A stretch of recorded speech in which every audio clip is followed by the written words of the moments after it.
Da, că mingea. 1-0!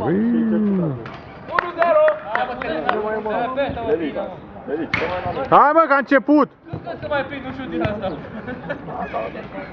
Ai filmat șutul? Da, mai bine 5. Merge cam aiurea, nu vedem în perspectivă. M-a răzgândit. Să repetă.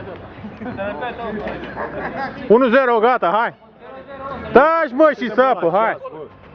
Nu mai e, e 1-0, ce mai contează?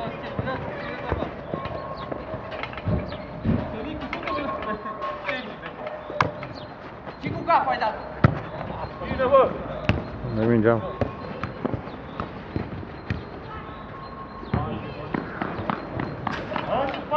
Joc de față, mă. Le dau de sus, mă, hai să vedem.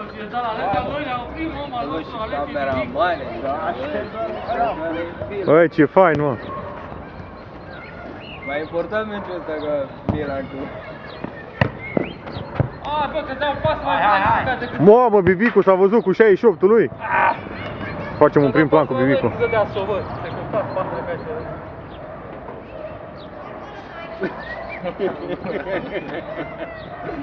Bă, dar-ți rău de tot,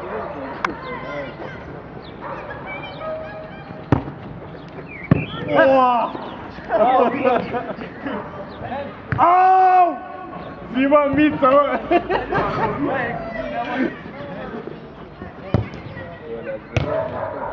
Nu, a venit și mare, mă. Futu-te în limba, Marvine, nu puteai să vii mai repede, să jucăm noi.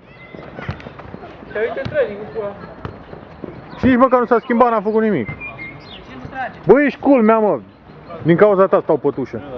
Săran în pușca mea, n-ai fost în stare să-l faci pe sus și ai venit mai repede. Hai! Te-ai făcut de căcat când te filma!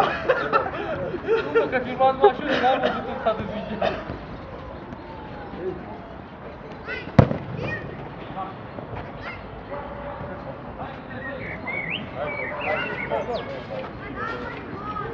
Și? Cum e?